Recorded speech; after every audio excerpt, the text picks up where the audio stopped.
welcome back to Call the Damn Leads, the show by sales professionals for sales professionals. I'm your host, Drew B. Wilson. With more than 2 decades in sales, I've seen it, been through it, heard about it. Now I'm bringing it to you, my favorite people in the world, the sales community. Because let's be honest, this is the greatest job on earth. Doesn't matter where you come from, what background, what personality type, what gender. You can make an amazing life in sales, and today's guest is no stranger to the journey, someone I'm super excited to have on. I'd like you to welcome Miss Marie Torossian. Hi everyone. Thanks, Drew, for inviting me to be a guest on the show. I appreciate it. I appreciate you being here. As I was saying earlier, you were on time, you're fired up, you're ready, and I want to jump right into it. I want to hear your craziest sales story. Sales story. When I first got started as an accountant, right, we have absolutely no sales background. None, zero, zilch. So I was trying to get on calls and trying to ask people, telling them everything that I do and never really asking them what their problem was. So one of the best things that has happened to me is that I actually started working with a mentor that helped me with my sales skills, setting up a full sales process and really understanding what is the whole point of why I'm there. So it has been a complete shift from being giving solutions and then wondering why they're not signing up to work with me, to more like digging into what is the problem, what is it that they need help with, and then match up my different packages on how to serve them the best. So I think that's been one of the biggest challenges that I've had to overcome as an accountant first, and now the main salesperson for my two businesses. So, and would you say there was like a certain call or a certain conversation where you caught yourself and you were like, hey, I got to stop talking about me and I got to start really focusing on them? Like, what was that like? How did that process occur in your mind? yeah, this is a great question because I think I probably went through over 6 months. Yeah, I would say about 6 months, not even realizing what I'm doing wrong, which is the worst case scenario. If you don't know what you're doing wrong, you can't fix it. So one of the key things when I started learning what is the sales process is to start looking back to what I'm saying and what I'm doing. I started recording my calls and then going back and looking at them like, what am I saying here? Did I actually follow the general outline of the script I created that I've been trying to practice? And then eventually, one of the key things that also changed is as I trained to be a business coach, I started approaching the sales call from a coach mindset. So instead of just going through a script per se, which is important, but it was more like, how do I help them? If I was their coach, what are the key things that I would ask to find out what they need help with? So that has been a complete shift. So I highly recommend people figuring out what are those questions that they need to ask, which will just make them open up so much more and be able to tell you all the problems they have. And then there you go. You've already gotten their trust. Ooh, I love this. So I'm going to go deep on this because I think there's a couple things we can pull out of it that'll be super valuable for the listeners, especially Awesome. those of you that are like really good at the thing you do, right? Maybe you swing a hammer, maybe you're Mhm. awesome with numbers and you crush it in these spreadsheets, right? Like whatever that thing is, you know what questions you have to ask to get the data or the information you need to do your job well. And if Mhm. it's fixing an HVAC machine or whatever it is, you know what things you have to do to fix the thing. The problem is that humans are not your typical blueprint, right? Just because there's a layout of what a human looks like, the body parts, the bones, like we can all look at that blueprint and realize that it's up here, what's in our mind that really changes. And because every single person has a different perspective of what success looks like and what their life should be based on all of the bias that they have, Mhm. if you're really good at swinging a hammer, you've got to get really good at understanding how to help people. And what I love Right. about what you said was, how did I shift from focusing on the thing to the person? And it was leading into it with a coaching mindset. Mhm. So what sort of things do you do to make sure that, like, in your own coaching perspective, how do you help Sure. people make that shift personally? Because, like, again, everybody's a little different.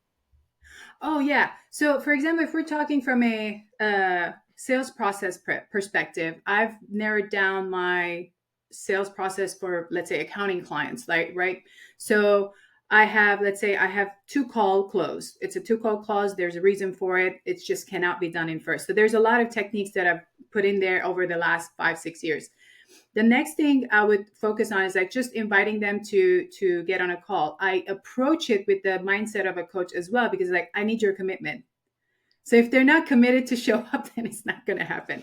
So once they're Amen. there, then I'm really approaching them with that concern. So have you tried this? Did you try that?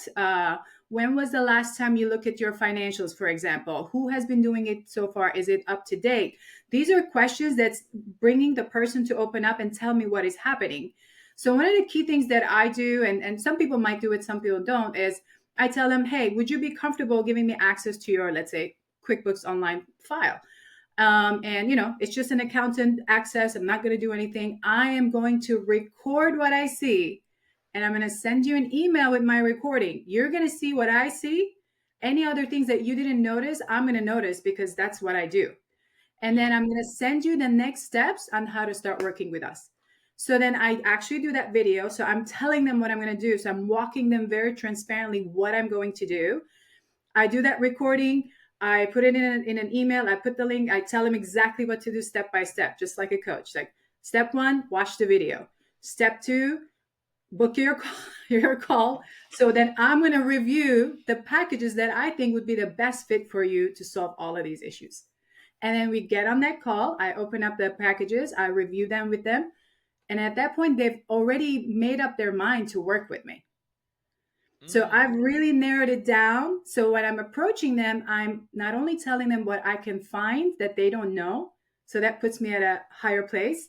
The second thing is I'm being very transparent with telling them what is the next thing they're going to do. So it's very clear.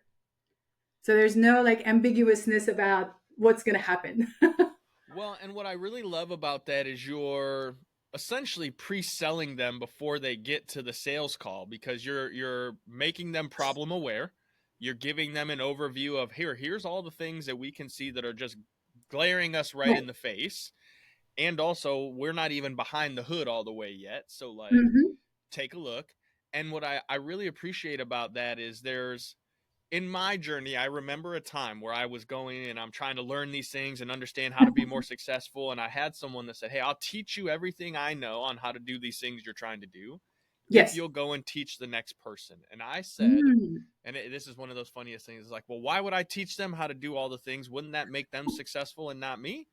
And, it's like, oh, that's right. Because all of this stuff is available to learn elsewhere. It's how can you Right. compress time, and how can you make sure that the things are getting done that allow you to focus your time, energy, and effort, our most valuable assets, on the things Absolutely. that matter. So, being an accountant by nature, I'm sure you're kind of a data junkie, and you like going through the numbers and watching this stuff. How do you make sure that when you're on the phone communicating with your potential clients, that you're putting yourself in their shoes so that you see what's important to them versus what's important to you? Absolutely. This is a great question too. It's about, again, coming back to the right question. So for example, I think examples are speak a lot louder than Yeah. just me giving general ideas. So like for example, a recent client that we onboarded, he was recommended to me by another fellow coach. And so when he went on, when we were on the call, so I asked him different stuff. He was a little bit open. Rare that happens, but some people like very close. So he was mostly open. He was looking to switch accounts, and so I would ask him like, okay, so your accountant is doing everything. They've done the reconciliation. They've done this and that. So what is it that's bothering you? What is it that you're not getting? What Mm. are the things that you see? And he just divulged everything. He's like, oh well, I'm not getting proactive information. I don't have data insight. I get things reconciled, but I don't know what I'm doing. Like, what are my numbers telling me? I'm like, whoa, this is so much stuff. So he needs a whole different type of work that he's not able to get. So it's not about just switching from one person to another person, but it's more like you have to ask those questions to help them open up so you can see what they really need. Otherwise, I'm like, Mm. why would you want me if you're already getting everything?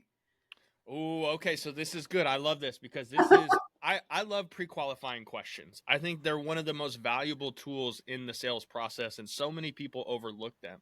And why I think they're so important is because I'm asking these questions to know, are you a good fit to work with our firm? Right? And Yes. are we a good fit to help you solve your problem? Because at the end of the day, not all business is good business. And what you just said of, hey, this guy's getting everything that's expected of a typical accountant. They got reconciliation, they got P&Ls, they got all the things.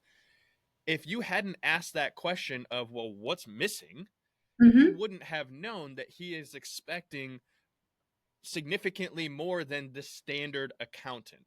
And you could have sold him at a standard accounting package and run into the exact same problem. And it was Right. your willingness to dig a little bit, just one more little step deeper, that gives you the information you need to not only sell them the right package, but likely Yes. be able to charge them more because they're telling you they want more. And that's the easiest thing, is if they want more, they'll buy more.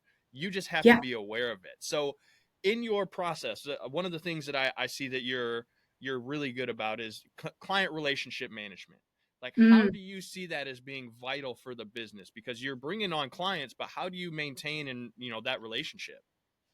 Yeah. So client relationship and them getting in touch with me and or my team members is like highest priority. So one of the key things that I bring up with our internal team is, if the client sends an email or notification, anything that we get, because we have different ways to communicate. We have, for example, a secure portal for any communication and file share, all that.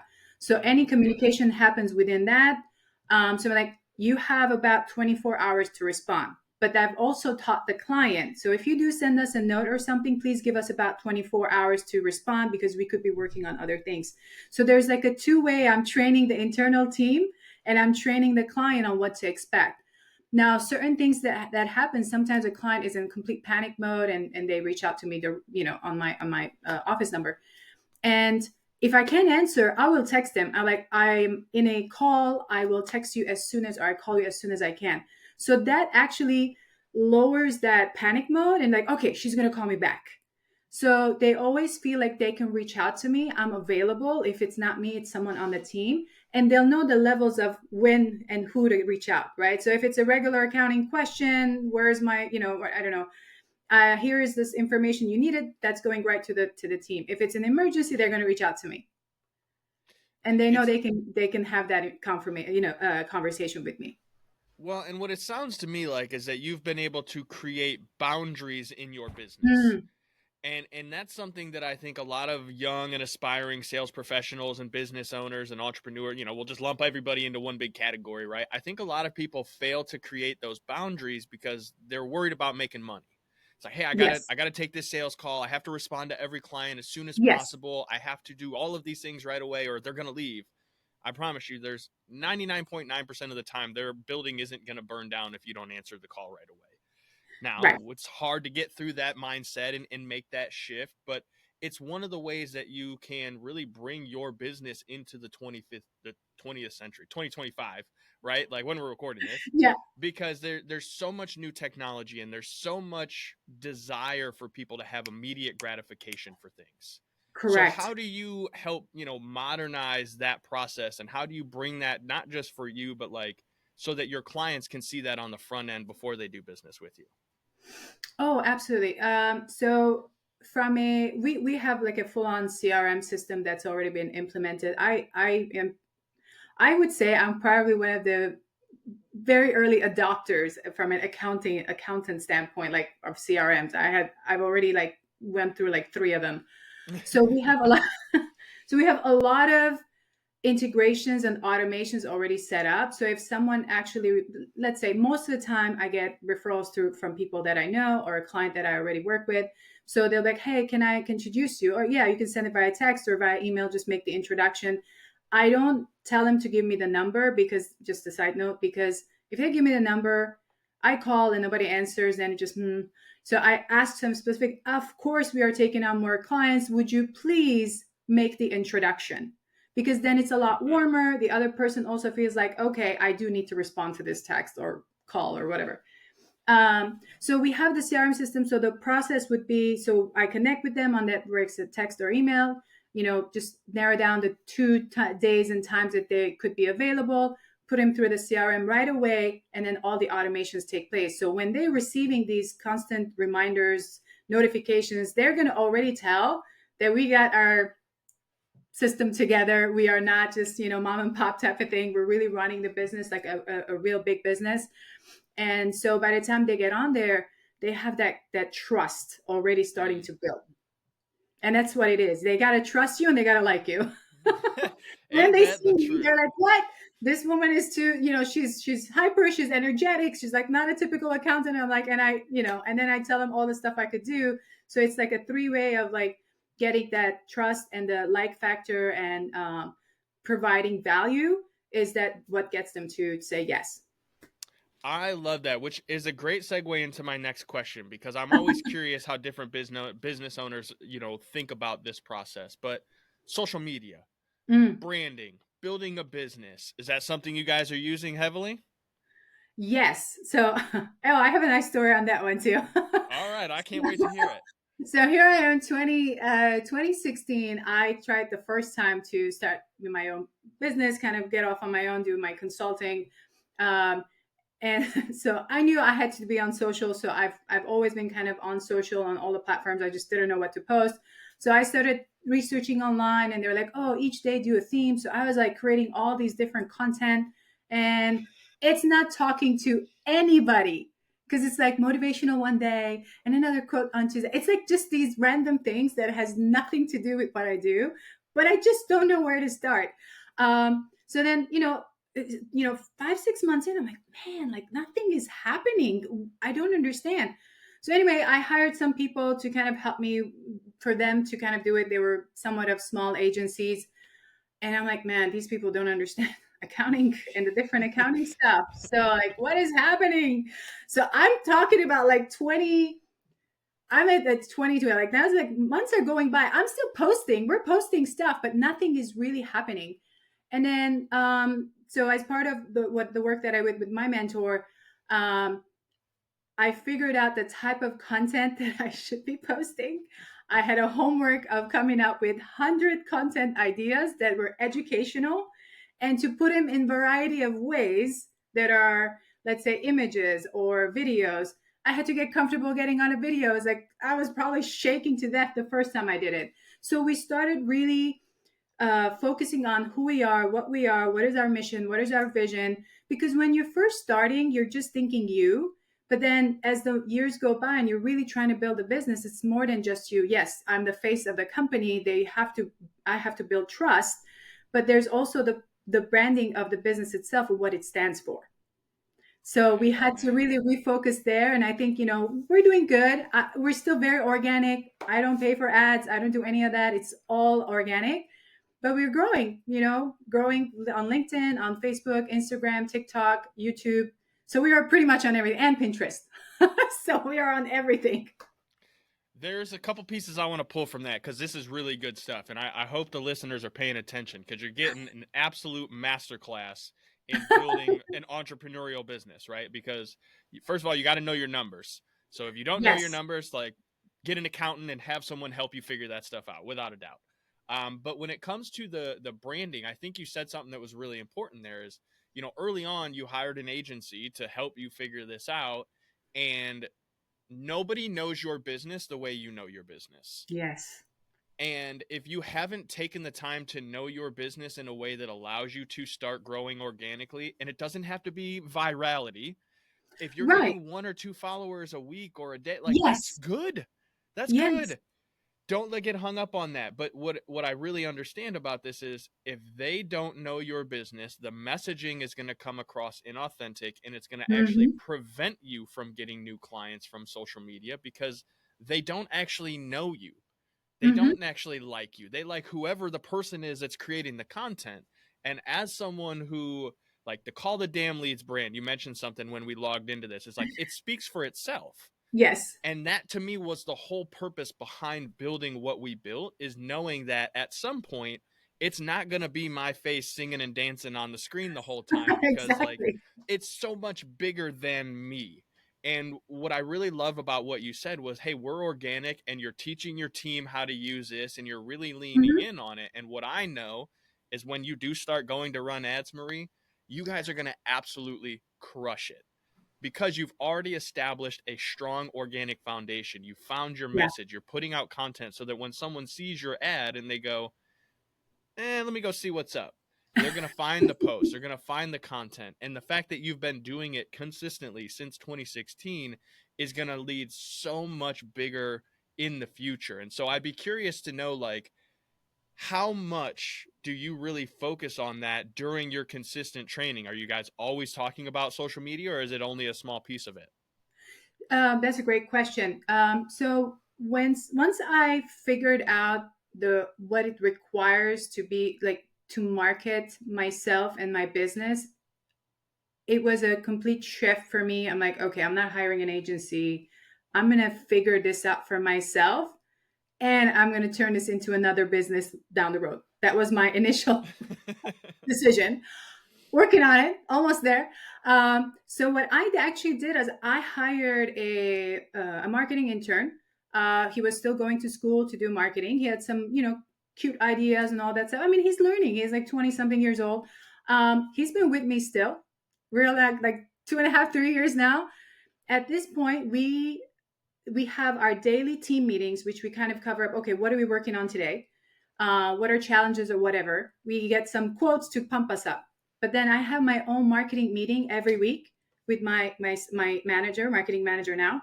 And he already at this point knows he does my marketing for both companies. He knows both brands.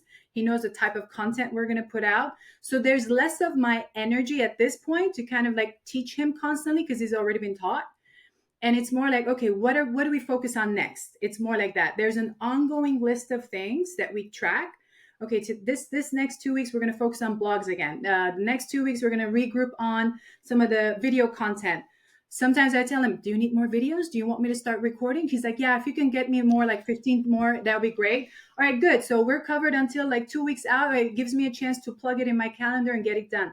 So it's an always, I would say I spend probably 50% of my time between sales and marketing, and the other 50 between some of the delivery, right? Because I have to do coaching and I have to kind of oversee some of the work. So right now I'm at 50-50, and then I intend to be more on the sales and marketing and less of the delivery. So, expanding through different ways. One of the things that I did start doing is I built my own my own agency, marketing agency, but only focusing on helping accountants because I know the messaging they need. I've already gone through the hell trying to figure it out. So then I can actually help them out because I understand different avenues of accountants, different areas of services, the struggle they have on how to get in front of a camera and do something. So I could be really helpful to them, not only to figure out their marketing strategy and what they need to post, but also as a coach that can help them overcome some of these challenges that most accountants will have. Oof. And I'm sure we could sit and nerd out on this topic for like the next 4 Yeah. hours because I love this stuff. And we haven't even gotten into like all of the goodness of what you do. So how can myself and the listeners come and find you, follow you, check out all this amazing content that you're creating? Yeah, so I have both of my websites. They have my information on there, so I'll lead people there. The one of them is marietorossiancpa.com. The other one is theprofitlab.biz. So basically, Marie Torossian CPA is my accounting firm and all the advisory services we do there. And the other one is my agency and coaching platform. Beautiful. And I'll make sure we put those links down in the show notes so anybody Sounds that good. wants to find them can find them real easy. Now, before we get out of here, I'm going to ask you one last question. And this is one of the things that I love about sales. As I mentioned earlier, it Mm. doesn't matter where you come from, what background. You could be starting in sales today. This might be your first day on the sales job, and you went online and you said, hey, how do I make more sales? And God blessed you and landed you on this podcast episode, which you're super blessed because it's been amazing. But Marie, let's say you could go back in time and you could meet yourself when you were just getting started in the journey. What's one thing that you would say to stay focused on or to do so that you would be successful? Uh, when you are starting out, first day, reach out to everyone you know and tell them what you're doing.